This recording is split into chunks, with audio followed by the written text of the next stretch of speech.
Snehal Srivastava, and today I am going to give a lecture on chapter 4 Working of Institutions. पिछले chapters में हम लोगों ने पढ़ा है कि किस तरह से डेमोक्रेसी वर्क करती है और डेमोक्रेसी क्या होती है और इलेक्शंस के प्रोसीजर्स क्या क्या थे। इस चैप्टर में हम लोग पढ़ने जा रहे हैं कि इसके जो इंस्टीट्यूशंस है वो किस तरह से वर्क करते हैं। तो पहले मैं ये बताना चाहूँगा कि इंस्टीट्यूशंस को लाने की ज़रूरत क्या पड़ी, क्या ये डेमोक्रेटिक गवर्नमेंट का जो भी फंडा था वो सही नहीं था। तो एक्चुअली हुआ क्या कि अगर सारी पावर जो है किसी के हाथ में है तो इंसान अगर रूल्स एंड रेगुलेशंस के अकॉर्डिंग नहीं चलेगा तो वो अपनी पावर्स को गलत तरह से भी प्रैक्टिस कर सकता है। और तो इसीलिए कुछ ना कुछ रूल्स एंड रेगुलेशंस, कुछ ऐसे डिपार्टमेंट, कुछ ऐसे बॉडीज़ बनाना ज़रूरी था जो इन सब चीज़ों को रिव्यू करे, जो इन सब चीज़ों पे ध्यान दे, और सारी बॉडीज़ को फ्री बनाना भी ज़रूरी था। तो इसलिए कुछ रूल्स बनाए, कुछ रेगुलेशंस बनाए और इन सब चीज़ों को कंडक्ट कराने के लिए भी बॉडीज़ बनाई गई। तो इस तरह के मेन 3 इंस्टीट्यूशंस हैं जो यहाँ के रूल्स एंड रेगुलेशंस को फॉर्म करते हैं। पहला होता है लेजिस्लेटिव। लेजिस्लेटिव में हमारे 2 हाउसेस भी आ जाते हैं और प्रेसिडेंट भी होते हैं। ये सब लोग मिल करके डिसीजन लेते हैं और यहाँ से बिल वगैरह पास होते हैं, मतलब रूल्स पास होते हैं। फिर वो अगर ज़रूरत पड़ी तो जुडिशरी मतलब कि जजेस के पास जाते हैं रिव्यू होने के लिए, और जजेस के बारे में सोचते हैं कि इसमें क्या सही है और क्या गलत है। अगर कुछ गलत है तो उसके सजेशन वो दे देते हैं और फिर से वो चेंज होते हैं रूल्स, मतलब यार मॉडिफाई कह सकते हैं उसको। और फिर एग्जीक्यूटिव का काम होता है उन सब चीज़ों को फॉलो करवाना, लोगों को चेक करना कि वो फॉलो कर रहे हैं कि नहीं। एग्जीक्यूटिव में हमारे ऑफिसर्स आते हैं, लेजिस्लेटिव में हमारे मिनिस्टर्स आते हैं और जुडिशरी में हमारे जजेस आते हैं। इस चैप्टर को टोटली 4 पार्ट्स में डिवाइड किया जाता है। पहला पार्ट होता है how is the major decisions taken, किस तरह से मेजर बड़े बड़े डिसीजंस को लिया जाता है। दूसरा पार्ट आता है पार्लियामेंट, और तीसरा पार्ट आता है पॉलिटिकल एग्जीक्यूटिव्स, और चौथा पार्ट आता है हमारा द जुडिशरी। तो हम लोग पहले पार्ट को स्टडी करने जा रहे हैं, how is the major decisions taken. How is the major decision taken में पहला पॉइंट आता है हमारा कि गवर्नमेंट ऑर्डर। ये गवर्नमेंट ऑर्डर, जैसा कि मैं पिछले चैप्टर्स में भी हमेशा एग्जांपल देता आ रहा हूँ, उसी तरह से यहाँ पे भी एग्जांपल प्रेजेंट है हमारे सामने। गवर्नमेंट ने 13 अगस्त 1990 में एक ऑर्डर पास किया। उस ऑर्डर को बोला गया ऑफिस मेमोरेंडम, और उसका एक पर्टिकुलर नाम भी दिया गया 36012/3190 EST SCT। तो इसमें ये था कि जो भी रिजर्व कास्ट है, रिजर्व बैकवर्ड कास्ट है, उन सबको रिजर्वेशन प्रोवाइड किया जाएगा, और रिजर्वेशन 27% का। बाकी सारे उस टाइम पे रोज़ हंड्रेड्स ऑफ ऑर्डर्स इशू किए जाते थे, बट ये ऑर्डर ऐसा कुछ था जिस पे लोगों का डिबेट हमेशा बना रहता था। कई सालों तक इस पे डिबेट चलते रहे और कई कुछ महीने तक तो बहुत ज़्यादा ही इसमें कॉन्ट्रडिक्शन बने रहे। इस ऑर्डर में ये था कि पहले क्या होता था कि SC ST को ही सिर्फ और सिर्फ रिजर्वेशन प्रोवाइड किया जाता था बस। इस ऑर्डर में क्या हुआ कि जितनी भी बैकवर्ड क्लासेस थी, मतलब इसमें mainly SEBC, socially economically backward classes को कंटेन किया गया, और इन लोगों को 27% रिजर्वेशन प्रोवाइड किया गया सारी गवर्नमेंट जॉब्स में, सारी गवर्नमेंट फैसिलिटीज़ में। और इसीलिए इनमें जो भी बैकवर्ड क्लास थे और जनरल क्लास थे, इन सब में हमेशा डिबेट बना रहता था। इसके बाद हम लोग पढ़ने जा रहे हैं द डिसीजन मेकर्स, मतलब कि मेनली डिसीजन लेते कौन है। डिसीजन मेकर्स में हम लोग देखने जा रहे हैं कि जो भी लोग डिसीजंस लेते हैं अब उनके बारे में पढ़ेंगे। तो सबसे पहले अगर हम लोग इंडिया के या फिर किसी कंट्री के फर्स्ट पर्सन की बात करते हैं तो वहाँ के प्रेसिडेंट को ही फर्स्ट पर्सन बोला जाता है। तो हमारे यहाँ के जो प्रेसिडेंट है उनको फर्स्ट पर्सन बोला जाता है, और प्रेसिडेंट जो होता है वो हेड ऑफ द स्टेट होता है और सबसे बड़ी फॉर्मल अथॉरिटी भी मानी जाती है। इसके बाद प्राइम मिनिस्टर की हम लोग अगर बात करते हैं तो प्राइम मिनिस्टर जो होता है हेड ऑफ द गवर्नमेंट होता है और सारी गवर्नमेंट पावर्स वही एक्सरसाइज करता है। इसके बाद हम लोग आते हैं पार्लियामेंट पे। पार्लियामेंट में राज्यसभा, लोकसभा और प्रेसिडेंट होते हैं। तो राज्यसभा और लोकसभा ये 2 हाउसेस होते हैं। इन दोनों हाउसेस में डिसीजंस या फिर मिनिस्टर्स बैठते हैं और उस पर डिसीजंस लेते हैं किसी भी चीज़ पे, और फिर उस बिल को पास करवाते हैं। लोकसभा के मैक्सिमम मेंबर्स जो होते हैं वो प्राइम मिनिस्टर के सपोर्ट में होते हैं, क्योंकि जो गवर्नमेंट फॉर्म होती है वो ऐसे डिसाइड होती है कि लोकसभा में जिस भी पार्टी को ज़्यादा वोट मिलेगा, जो भी पार्टी के ज़्यादा रिप्रेजेंटेटिव होंगे, उन्हीं पार्टी से प्राइम मिनिस्टर फॉर्म होते हैं। जो पढ़ा ऑफिस मेमोरेंडम के बारे में, तो वो जो ऑफिस मेमोरेंडम था वो एक लॉन्ग चेन ऑफ ऑर्डर था। मतलब उस टाइम जो गवर्नमेंट ऑर्डर देती जा रही थी उसके एक लॉन्ग चेन को ऑफिस मेमोरेंडम नाम दे दिया गया था। और फिर उसके बाद 1979 में गवर्नमेंट ने एक कमीशन बनाया, second backward classes commission. Second backward classes commission में ये था, उनके जो हेड बनाया उसको, उनका नाम था बीपी मंडल। तो इसी वजह से, उनके नाम की वजह से इस कमीशन को ये भी नाम दे दिया गया, मंडल कमीशन के नाम से फेमस हो गया। इस कमीशन को गवर्नमेंट ने ये ऑर्डर दिया था कि आप एक क्राइटेरिया सेट करिए और हम लोग को बताइए कि किस तरह से हम आइडेंटिफाई करेंगे कि कौन सोशली इकोनॉमिकली बैकवर्ड क्लास को बिलोंग करता है और कौन नहीं करता है। फिर उसके बाद 1980 में 1979 में कमीशन बना है और 1980 में इस कमीशन ने इसकी रिपोर्ट दे दी है और उसमें कुछ ना कुछ रिकमेंडेशन भी किए गए थे। इस रिकमेंडेशन में 27% का रिजर्वेशन भी था। इसके बाद कई पार्टीज ये डिमांड करने लगी कि हमें ये इम्प्लीमेंट करना चाहिए, करना चाहिए, करना चाहिए, लेकिन ऐसा नहीं हुआ। फिर 1989 में लोकसभा के इलेक्शन में जनता दल पार्टी ने ये कहा कि अगर आप हमें पावर में ले आएंगे तो हम इस कमीशन की जो रिपोर्ट आई है, इस रिजर्वेशन वगैरह को इम्प्लीमेंट करेंगे। और फिर 1990 के इलेक्शन में वो जीत गए और जीतने के बाद उन्होंने इन सब चीज़ों को इम्प्लीमेंट कर दिया। इसलिए वीपी सिंह जी ने ये पार्लियामेंट में इस चीज़ को सबसे बता दिया कि मैं जो हूँ इसको इम्प्लीमेंट करने जा रहा हूँ। और फिर उस जो भी बिल था उसको ले गए डिपार्टमेंट ऑफ पर्सनल और ट्रेनिंग को सेंड किया गया। उन्होंने इसको भी लाइन में लगाया और फिर इसके बाद इसको मिनिस्टर से अप्रूवल लिया और फिर ये 13 अगस्त 1990 को अप्रूव हो गया। महीने तक ये बहुत ही ज़्यादा डिबेटिंग टॉपिक बना रहा सबके बीच।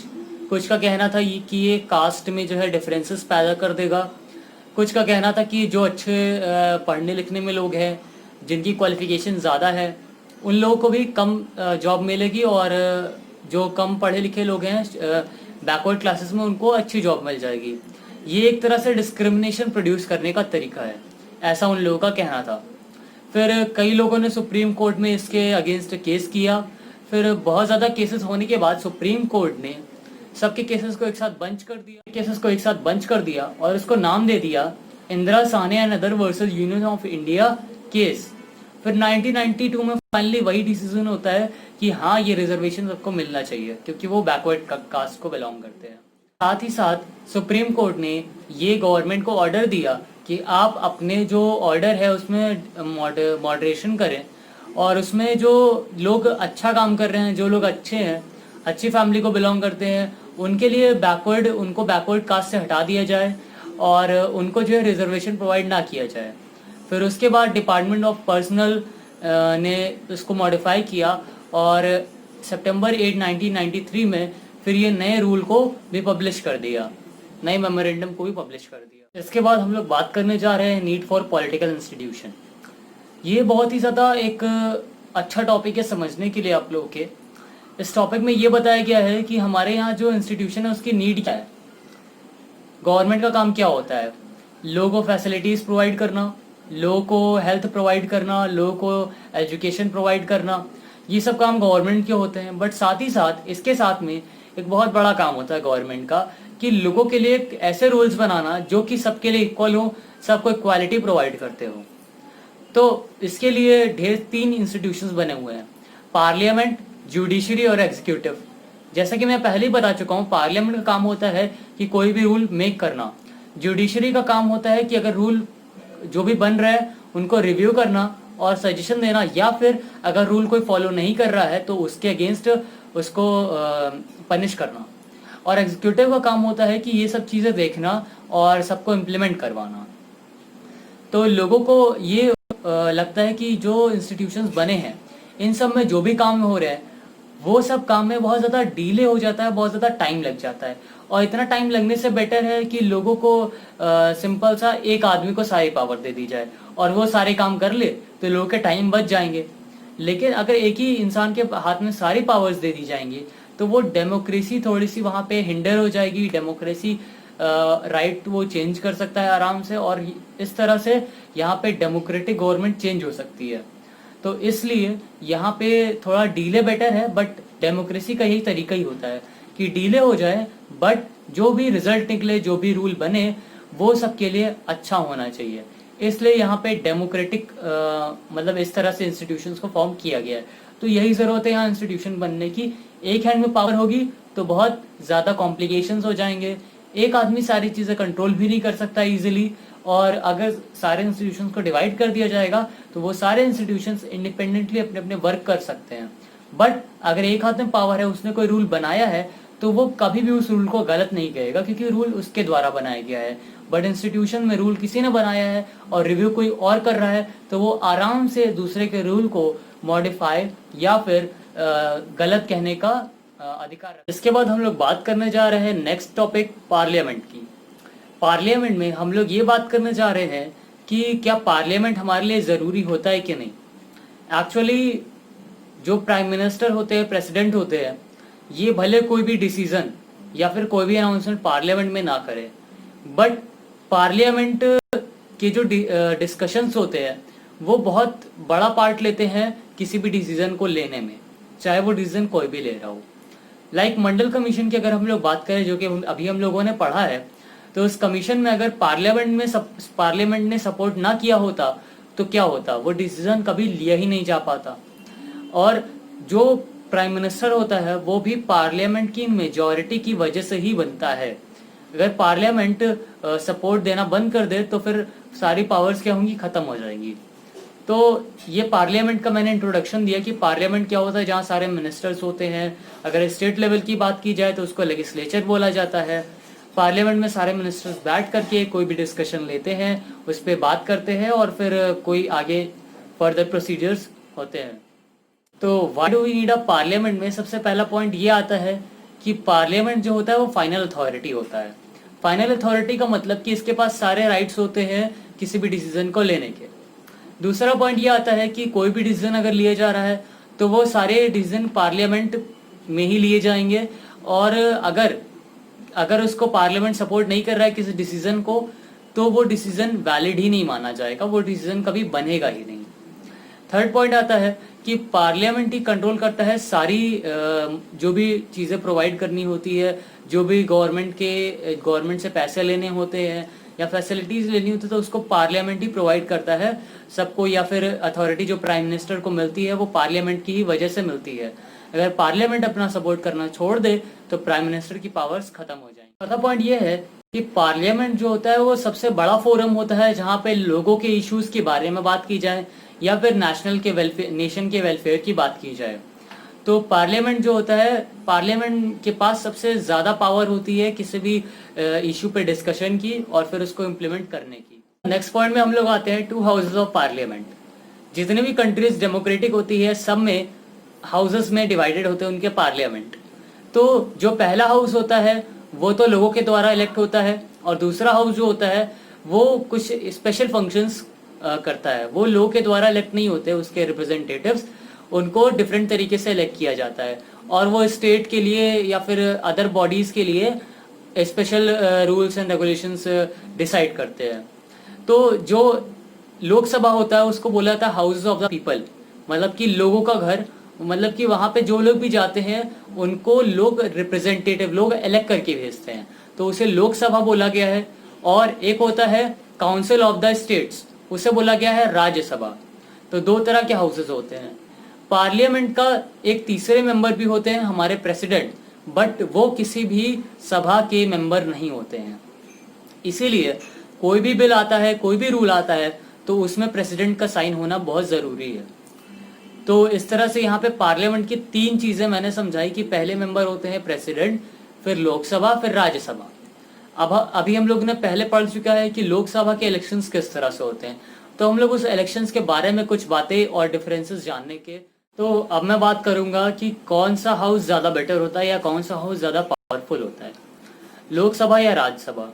राज्यसभा को अपर हाउस बोला जाता है और लोकसभा को लोअर हाउस बोला जाता है, बट इट डजंट मीन कि राज्यसभा ज़्यादा पावरफुल हो गई और लोकसभा कम पावरफुल हो गई। पहला पॉइंट ये आता है कि कोई भी डिसीजन लेने से पहले वो लोकसभा और राज्यसभा दोनों से डिसाइड किया जाता है, और अगर दोनों ने हाँ बोला तो ठीक, ना बोला तो ठीक, बट अगर दोनों के जो फाइनल आंसर्स है वो कॉन्ट्रडिक्ट कर रहे हैं, वो अलग अलग हैं, तो एक जॉइंट सेशन होता है और फिर उसमें डिसाइड किया जाता है कि क्या डिसीजन लेना चाहिए। उस जॉइंट सेशन से डिसाइड होता है कि क्या फाइनल आंसर होगा। और लोकसभा के मेंबर की स्ट्रेंथ ज़्यादा होती है, इसलिए ज़्यादा पावर कह सकते हैं कि लोकसभा अगर मेजॉरिटी में है फेवर में उस आंसर के, तो फिर वही आंसर ज़्यादा प्रेफर किया जाता है। इसका बाद नेक्स्ट पॉइंट आता है कि जो भी मनी बिल्स होते हैं, जो भी फाइनेंशियल बिल्स होते हैं, जहाँ मनी की पैसों की बात आती है, उन सब में लोकसभा को ज़्यादा प्रेफरेंस दिया जाता है। और अगर लोकसभा ने उसको पास कर दिया तो राज्यसभा को उसको पास करना ही होता है।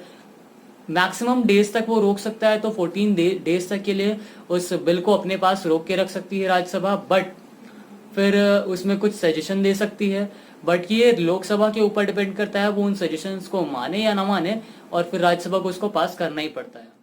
थर्ड पॉइंट ये आता है कि लोकसभा को काउंसिल ऑफ मिनिस्टर्स भी बोला जाता है। तो लोकसभा में क्या होता है कि जो मेजॉरिटी होती है लोकसभा में किसी भी पार्टी की, वो सिर्फ और सिर्फ एक आदमी एंजॉय करता है, और वो होता है वहाँ का प्राइम मिनिस्टर।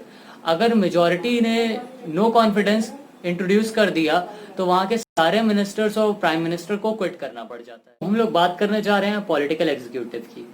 अभी हम लोगों ने देखा था कि जो हमारा 27% का रिजर्वेशन वाला ऑफिस मेमोरेंडम पास हुआ, इन सब चीज़ों को प्राइम मिनिस्टर ने मतलब कि अप्लाई करवाया, बट वो प्राइम मिनिस्टर ने अकेले नहीं किया।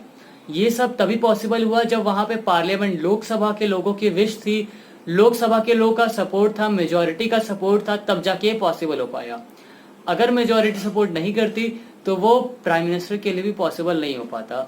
तो इसीलिए यहाँ पे ये दिखाया जा रहा है कि जो भी कोई भी साइन कर रहा है डॉक्यूमेंट को, जो कोई भी बिल को पास कर रहा है, वो अकेला इन सब चीज़ों के लिए रिस्पॉन्सिबल नहीं है। वो जो है दूसरों के विशेष को भी परफॉर्म कर रहा है साथ में, उसने अकेले उस डिसीजन को नहीं लिया है। तो जो गवर्नमेंट के ऑर्डर्स होते हैं, जो लोग भी उनको एग्जीक्यूट करवाते हैं, जो लोग भी उनको फॉलो करवाते हैं, उनको एग्जीक्यूटिव बोला जाता है। कोई भी गवर्नमेंट का ऑर्डर आया और लोग जो भी ऑफिसर्स उनको फॉलो करवा रहे हैं, उनको एग्जीक्यूटिव बोला जाता है। एग्जीक्यूटिव के बारे में मैंने बताया कि एग्जीक्यूटिव सिर्फ और सिर्फ जो भी ऑर्डर्स आते हैं, जो भी डिसीजंस होते हैं, उनको फॉलो करवाता है, ना कि वो अकेले डिसीजन लेता है किसी चीज़ पे। बट एग्जीक्यूटिव भी दो तरह के होते हैं, एक होता है पॉलिटिकल और एक होता है परमानेंट। तो पॉलिटिकल और परमानेंट क्यों?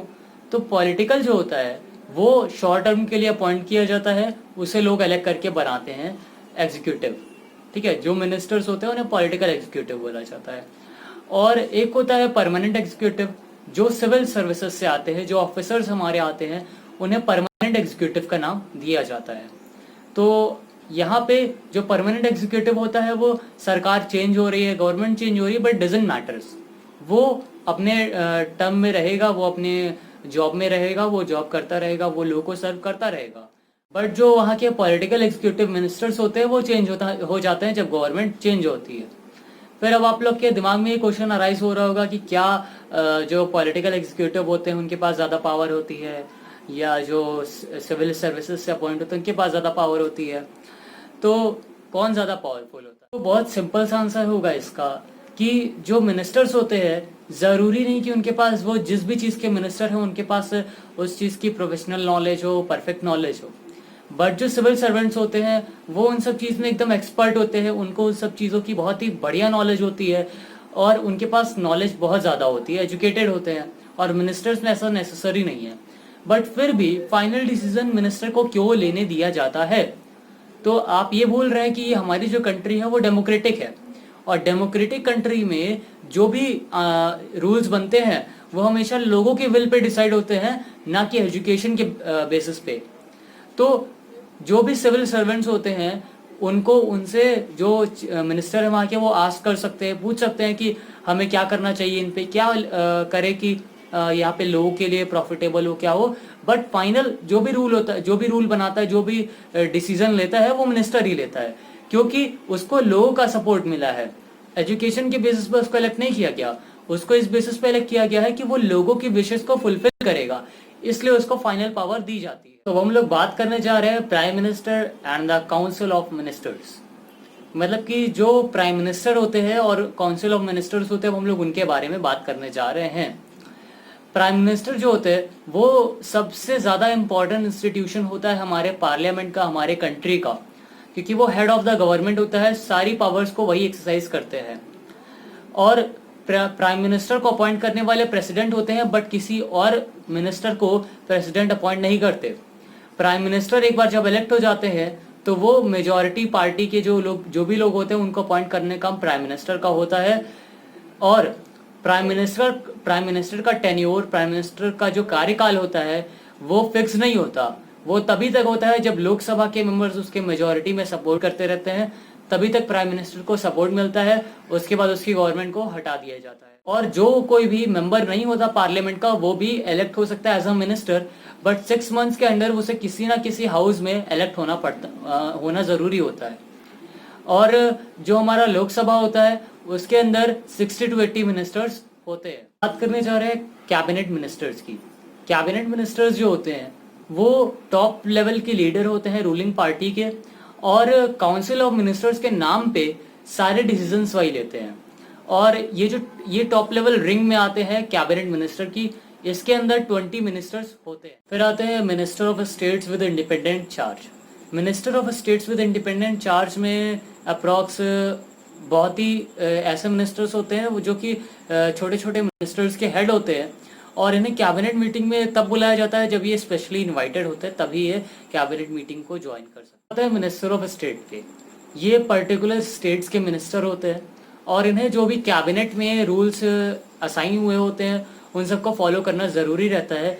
भले वो किसी भी ब्रांच के मिनिस्टर ने बोला हो लेकिन अगर वो कैबिनेट मीटिंग में ये डिसाइड हो गया कि ये काम करना है तो फिर वो उन्हें सारे मिनिस्टर्स को फॉलो करना ज़रूरी हो जाता है। सारे मिनिस्टर जो भी कैबिनेट मिनिस्टर होते हैं उनके पास एक सेक्रेटरीट होते हैं। जो सेक्रेटरीट होते हैं वो सिविल सर्विसेज को बिलोंग करते हैं, और वो सिविल सर्विसेज के सिविल सर्वेंट्स जो होते हैं IAS ऑफिसर्स, वो उनको बताते हैं उन सारी चीज़ों के बैकग्राउंड के बारे में कि आपको ये डिसीजंस लेना सही होगा और ये लेना खराब होगा। ये पावर्स ऑफ द प्रेसिडेंट पे। तो जहाँ तक प्रेसिडेंट की पावर की बात की जाती है तो हमारी जो गवर्नमेंट है उसने प्रेसिडेंट की पावर के बारे में ज़्यादा कुछ नहीं कहा है, पर इतना स्टेट किया गया है कि जो प्रेसिडेंट होता है वो हेड ऑफ द गवर्नमेंट होता है। तो जितनी भी पावर्स होती हैं सारी बड़ी पावर्स प्रेसिडेंट के पास होती है। और अगर कैबिनेट ऑफ मिनिस्टर्स जो है वो सुपीरियर पावर है, तो कैबिनेट ऑफ मिनिस्टर्स के अंदर प्राइम मिनिस्टर जो है वो मोस्ट पावरफुल है। और साथ ही साथ जो प्राइम मिनिस्टर होता है वो मेजॉरिटी की वजह से बहुत ज़्यादा पावर्स को एक्सरसाइज कर सकता है। पार्लियामेंट में उसके मेजॉरिटी मिनिस्टर्स होते हैं, तो इसलिए उसके पास सबसे ज़्यादा पावर होती है और वो पार्लियामेंट को भी कंट्रोल करता है। और साथ ही साथ मीडिया ने ऐसा बना भी दिया है कि लोग पॉलिटिकल पार्टीज जो है जब लड़ती हैं तो फिर जो भी पावर में आता है वो अपनी पावर्स को अपने मन के हिसाब से एक्सरसाइज करना ज़्यादा अच्छा पसंद करता है। इसीलिए डेमोक्रेटिक गवर्नमेंट को prime ministerial form of government भी एक तरह से बोला गया है। जवाहरलाल नेहरू जी ने भी ऐसा ही किया था जब वो बने थे, तो उनके पास लोगों का इतना ज़्यादा सपोर्ट था कि उन्होंने अकॉर्डिंग टू हिज विश सारे काम होते थे। फिर उसके बाद इंदिरा गांधी जी भी अपने कलीग्स जो मिनिस्टर्स थे उनसे ज़्यादा बेटर परफॉर्म करती थी और सबसे ज़्यादा सपोर्ट पा करके उन्होंने अपने अकॉर्डिंग सारी चीज़ों को वर्क करवाया। तो कहीं ना कहीं प्राइम मिनिस्टर की पोस्ट पे कौन है वो भी डिपेंड करता है, उसकी पर्सनैलिटी कैसी है वो भी डिपेंड करता है। और हाँ, सारे डिसीजन वो अपने मन से कुछ भी नहीं ले सकता है, उसे रूल्स एंड रेगुलेशन को भी फॉलो करना पड़ता है, और साथ ही साथ उसे अदर जो बॉडीज़ होती हैं उससे रिलेटेड उन सब से भी सलाह लेनी पड़ती है, उसके बाद ही कोई वो डिसीजन लेता है। नेक्स्ट टॉपिक आता है प्रेसिडेंट। तो अब हम लोग प्रेसिडेंट के बारे में बात करेंगे। तो जैसा कि हम लोगों ने पढ़ा कि प्राइम मिनिस्टर जो होता है वो हेड ऑफ द गवर्नमेंट होता है, उसी तरह से प्रेसिडेंट जो होता है वो हेड ऑफ द स्टेट होता है। और प्रेसिडेंट के पास बहुत ढेर सारी पावर्स होती है। जैसा कि जब हम लोग पढ़ेंगे तो हमें ये समझ में आएगा कि प्रेसिडेंट सबको अपॉइंट करता है। जितने भी बड़े बड़े ऑफिशियल्स होते हैं उनको अपॉइंट करने का काम प्रेसिडेंट का होता है, लाइक जजेस का, जुडिशरी का, चीफ जस्टिस ऑफ इंडिया का और प्राइम मिनिस्टर का। तो इन सबको प्रेसिडेंट ही अपॉइंट करता है। और लेकिन क्या होता है कि जब पार्लियामेंट में कोई भी बिल पास होता है तो प्रेसिडेंट के पास वो बिल आता है साइन करने को, और जब प्रेसिडेंट उसको मना करना चाहे तो मना नहीं कर सकता। वो सिर्फ और सिर्फ कुछ दिन के लिए उसको डिले कर सकता है, लेकिन जब वो दोबारा बिल आएगा तो उसको फिर वो पास करना ही पड़ जाएगा, क्योंकि वो दोनों राज्यसभा और लोकसभा से पास होके आया हुआ है। प्रेसिडेंट बनने के लिए किसी को भी वो लोगों के द्वारा इलेक्ट नहीं होता है, उसे इलेक्ट होना पड़ता है एज अ मेंबर ऑफ, उसे जो है राज्यसभा और लोकसभा से मेजॉरिटी पानी पड़ती है, और वहाँ पे इलेक्शन होता है प्रेसिडेंट का, उसमें उसे खड़ा होना पड़ता है। और जब वो राज्यसभा और लोकसभा दोनों में जीत जाता है, दोनों से मेजॉरिटी पा जाता है, तो उसको वहाँ का प्रेसिडेंट बना दिया जाता है। अभी हम लोगों ने देखा कि प्रेसिडेंट कई लोग को अपॉइंट करता है, लेकिन उसके पास कोई भी ऐसी पावर नहीं होती कि वो जो है अपने मन से कोई भी काम कर सके। उसके सारे डिसीजंस जो होते हैं वो पार्लियामेंट के डिसीजंस पे डिपेंड करते हैं, मतलब कि वहाँ के जो हाउसेस होते हैं उनके डिसीजन पे डिपेंड करते हैं। वो जैसा डिसीजन लेंगे वैसा ही प्रेसिडेंट को डिसीजन लेना पड़ेगा। स्पेशल बात होती है प्रेसिडेंट में कि प्रेसिडेंट जो होते हैं वो कमांडर होते हैं डिफेंस फोर्सेस ऑफ इंडिया के, और प्रेसिडेंट को ही फर्स्ट पर्सन माना जाता है। प्रेसिडेंट जो होते हैं हेड ऑफ द स्टेट होते हैं, स्टेट का मतलब कंट्री से किया गया है, और प्रेसिडेंट प्राइम मिनिस्टर को अपॉइंट करते हैं। इन केस कोई भी कोई पार्टी मेजॉरिटी में नहीं मानी गई है, कोई भी पार्टी नहीं जीती गई है, तो वो एक ऐसी पार्टी को अपॉइंट कर सकते हैं जो ऐसा माना जा रहा हो कि मेजॉरिटी में, और जिसको इलेक्ट कर रहे हो एज अ प्राइम मिनिस्टर, उनसे कह सकते हैं कि आप with in a specified time आप प्रूव करिए कि आप मेजॉरिटी में है, तब वो जाके उसको प्राइम मिनिस्टर बना सकते हैं। हम लोग आते हैं इस चैप्टर के 4th पार्ट पे, द जुडिशरी पे। ये 4th पार्ट है और लास्ट पार्ट है इस चैप्टर का। एक बार और हम लोग पिछले एग्जाम्पल को लेते हैं, जो मेमोरेंडम था, ऑफिस मेमोरेंडम, उसको सुप्रीम कोर्ट ने फाइनली पब्लिश कर दिया था, पास कर दिया था कि हाँ ये वैलिड है। तो लोगों ने उसको मान लिया था, और एक तरह से सेटिस्फैक्ट्री डिसीजन था लोगों के द्वारा, कि लोगों ने कहा कि ठीक है सुप्रीम कोर्ट ने बोला है तो ये सही होगा। लोगों ने उसको माना। मान लेते हैं कि अगर हमारे यहाँ सुप्रीम कोर्ट ही ना होता, और अगर सुप्रीम कोर्ट होता तो उसके पास कोई पावर ही ना होती किसी भी चीज़ को जज करने के लिए, या फिर अगर उसके पास जजमेंट की पावर होती तो लोग उस पर बिलीव ना करते कि वो उसने फेयर डिसीजन लिया है, या फिर अगर उस लोग बिलीव करते कि फेयर डिसीजन लिया और लोग मानते ही नहीं। तो इन सब चीज़ों को अवॉइड करने के लिए जुडिशरी को एकदम फ्री किया गया है सारी चीज़ों से। उसको फ्रीडम प्रोवाइड की गई कि जुडिशरी एक इंडिपेंडेंट बॉडी है। जिस तरह से लेजिस्लेटिव एग्जीक्यूटिव है, उसी तरह से जुडिशरी भी क्या है कि इंडिपेंडेंट बॉडी मानी जाती है। इसीलिए लोग जुडिशरी पे ट्रस्ट करते हैं, जो भी डिसीजन होता है उसको मानते हैं, और वो सेटिस्फैक्ट्री माना जाता है एट द एंड। कोई भी बहुत रेयरली लोग प्रोटेस्ट करते हैं, बहुत ही ऐसा कभी होता नहीं जल्दी कि लोग सुप्रीम कोर्ट के डिसीजन को। इंडिया में इंटीग्रेटेड जुडिशरी सिस्टम है। इसमें क्या होता है कि डिस्ट्रिक्ट कोर्ट्स होते हैं जो लोकल लेवल में होते हैं, फिर स्टेट में हाई कोर्ट्स होते हैं, और फिर जब कंट्री का कोई डिसीजन लेना होता है तो उसमें सुप्रीम कोर्ट होता है। सुप्रीम कोर्ट सबसे हाईएस्ट माना जाता है। इसमें जो कोई भी केस चलते हैं वो दो लोगों के बीच चल सकते हैं, वो किसी इंसान और किसी गवर्नमेंट के बीच चल सकता है, वो यूनियन गवर्नमेंट और स्टेट के बीच चल सकता है, वो दो स्टेट्स के बीच चल सकता है, वो कई स्टेट्स के बीच में चल सकता है। तो इस तरह से जो हमारे यहाँ पे जुडिशरी का सिस्टम है वो बहुत ही ज़्यादा सुप्रीम है, और इसीलिए इसको सबसे ज़्यादा इंडिपेंडेंट रखा गया है बाकी चीज़ों से। मतलब कि इसमें एग्जीक्यूटिव और जुडिशरी का कोई हिंड्रेंस नहीं होता।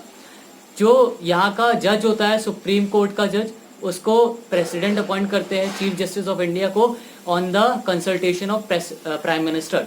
जब प्राइम मिनिस्टर बोलते हैं तो किसी को जो भी जज होता है जिसको अपॉइंट करना होता है चीफ जस्टिस ऑफ इंडिया, उसको प्रेसिडेंट आके अपॉइंट करते हैं।